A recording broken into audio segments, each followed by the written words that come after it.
hello बंधु बान्धवीসকল আজি আমি আছো তেজপুৰত এটো মানে লজত আছিলো তো এতিয়া আমি তেজপুৰ টাউনলৈ অলপ যাও কিবা কিবি ফুৰিবলৈ চাম তো আপোনালোককো দেখুৱাম চাই থাকিব এয়া লগত আহিছে মোৰ ৱাইফ দাদা লৰাটো আৰু মোৰ লৰাটো বলক চাই থাকিব এইটো গণেশ মন্দিৰ ব্ৰহ্মপুত্ৰৰ গাতে লাগি থকা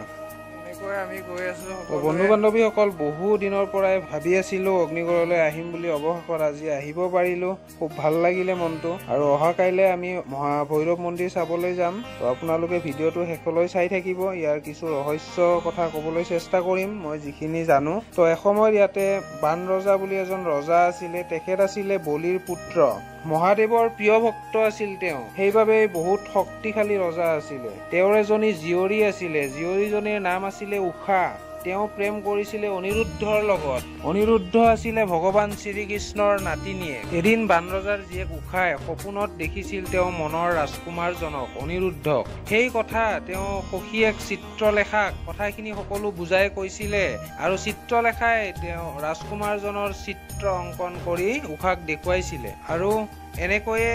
এদিন চিত্ৰলেখাই তেওঁ অনিৰুদ্ধ শুই থকা অৱস্থাত মায়াবী শক্তিৰে তেওঁক উঠাই লৈ আহিছিল অগ্নিগড়লৈ আৰু উষাৰ লগত গন্ধৰ্ব বিবাহ কৰাই বিবাহ হৈছিল উষা আৰু অনিৰুদ্ধৰ আৰু সেই কথা গম পাই বান ৰজাই আহি অনিৰুদ্ধক বন্দী কৰি ৰাখে যেতিয়া অনিৰুদ্ধক বন্দী ৰাখে তেতিয়া ভগৱান শ্ৰীকৃষ্ণ আহি বান ৰজাক বহুত বুজাবলৈ চেষ্টা কৰে কিন্তু বান ৰজাই বুজি নাপায় তেখেতৰ লগত যুদ্ধ সৃষ্টি কৰে আৰু যুদ্ধত নোৱাৰি মহাদেৱক আৰাধনা কৰিলে আৰু মহাদেৱ ভক্তক ৰক্ষা কৰিবলৈ আহিলে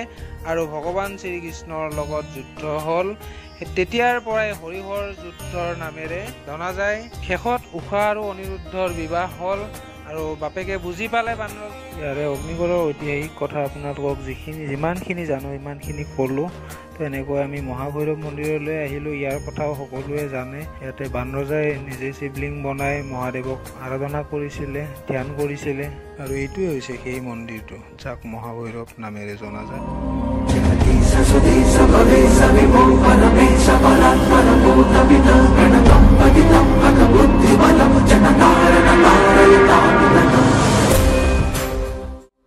এনেকৈ আমি দৰ্শন কৰি ওলালোঁ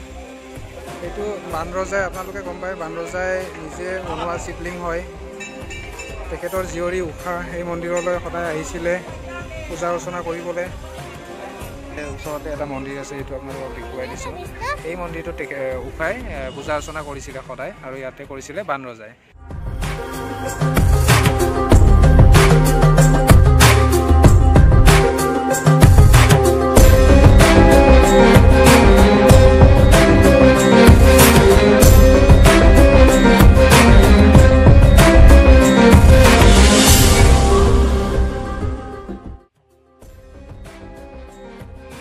কেনেকুৱা লাগিল তেজপুৰত আহি